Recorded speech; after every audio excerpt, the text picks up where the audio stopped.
Итак, всем добрый вечер.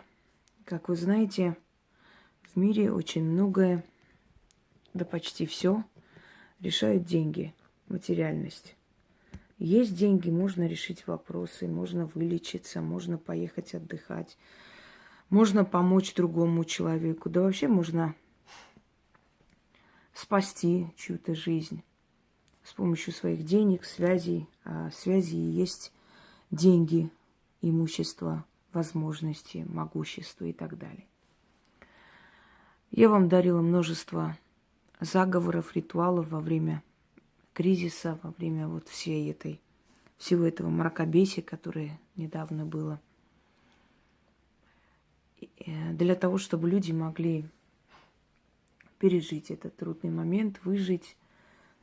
И многие слышали те звуковые, которые я включала, и там люди говорили о своих результатах. Результаты настолько, скажем так, шокирующие, что во время этого кризиса, когда люди боялись лишних трат, у многих была совершенно иная картина. Многие, наоборот, смогли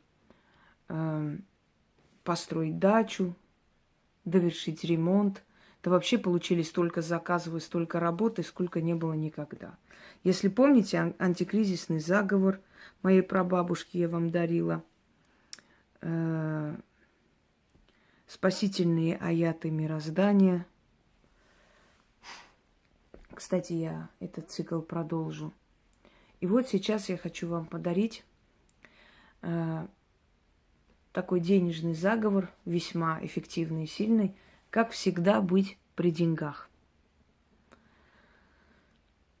Вам нужно сделать следующее. Утром и вечером. Вот вы утром проснулись, умылись, сделали все свои дела. Перед уходом на работу 6 раз читайте этот заговор.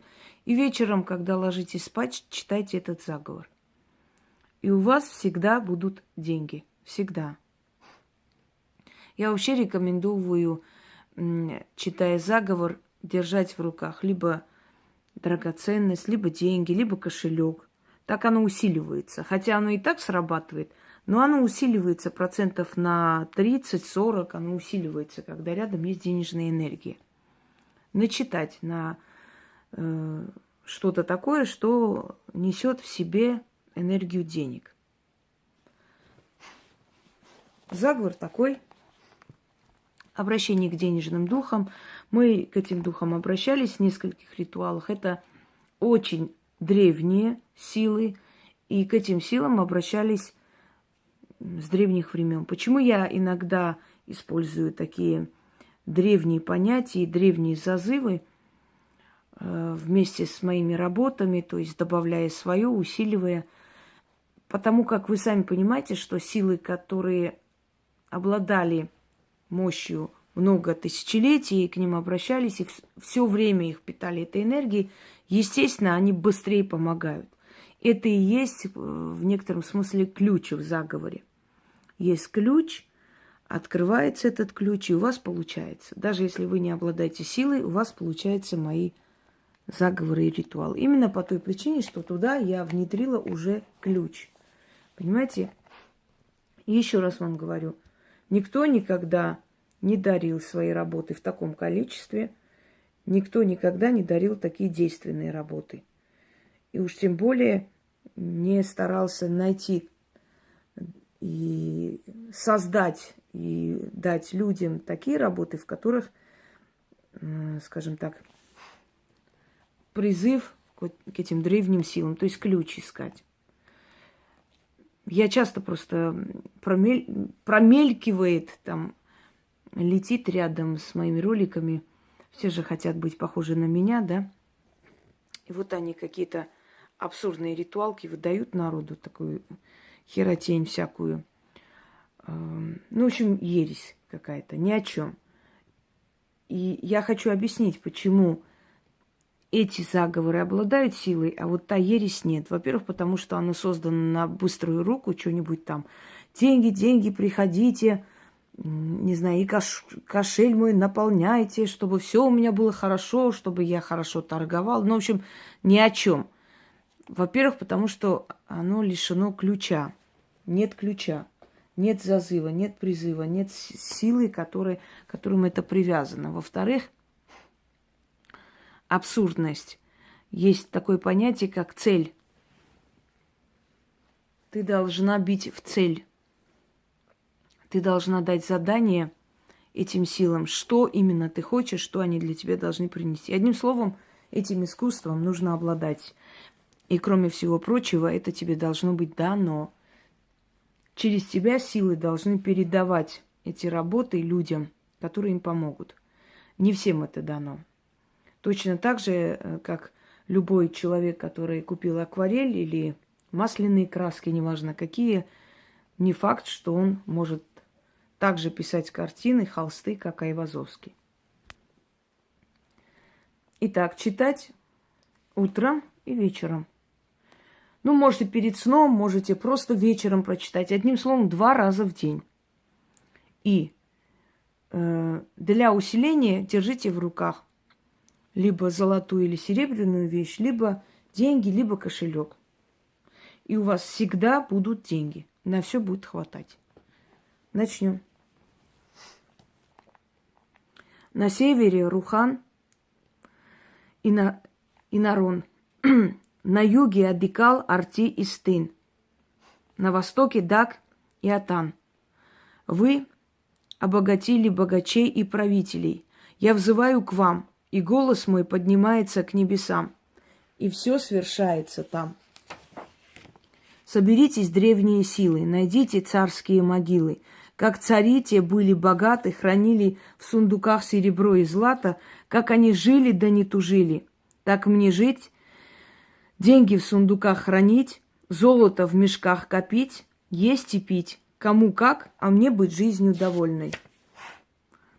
Заклятие мое услышится, и все, что хочу, получится. Истинно. Еще раз читаю.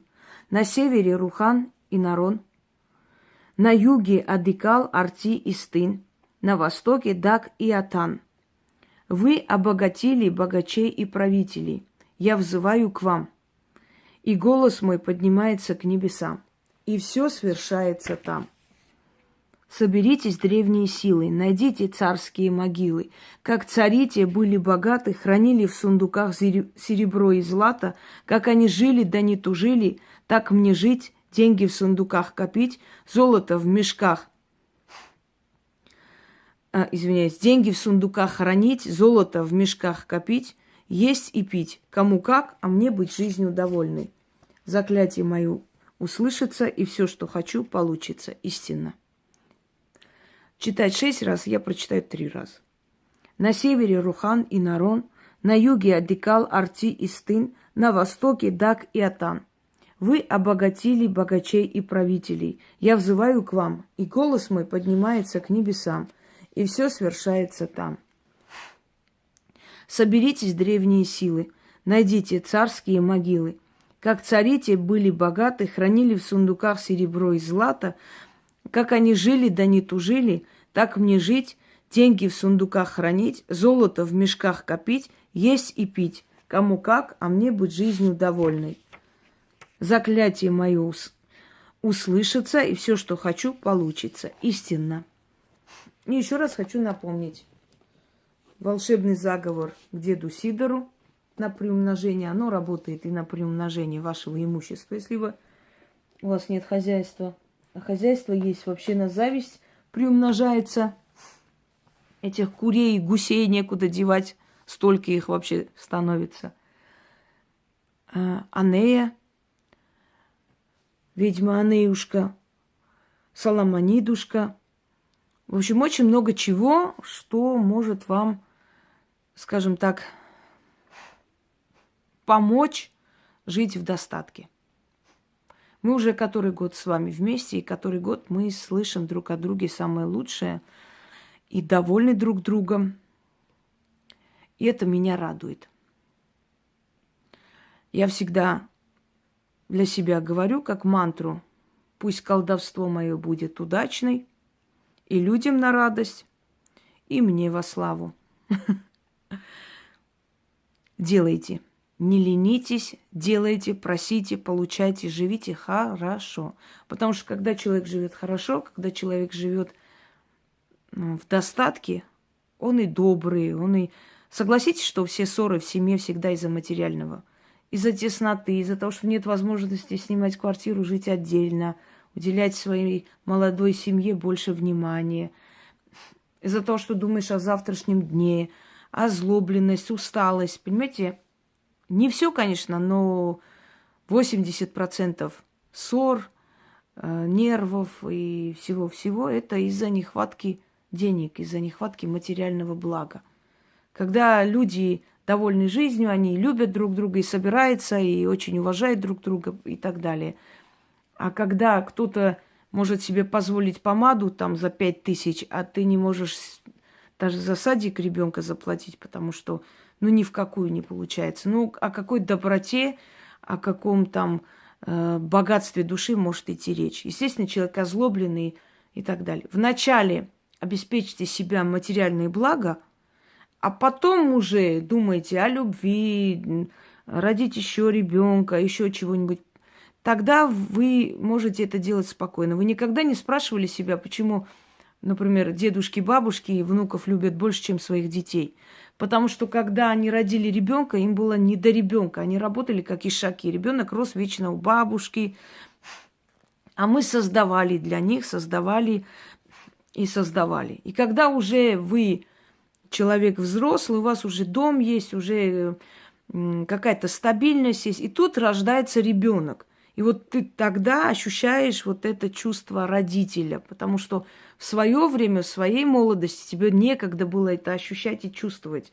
Ты раздраженная, уставшая, задерганная, тебе нужно работать, создавать, строить, покупать и так далее. И вот когда уже ты все сделал, то появляется это маленькое чудо. И вот ты тогда ощущаешь родительское тепло. Вот поэтому.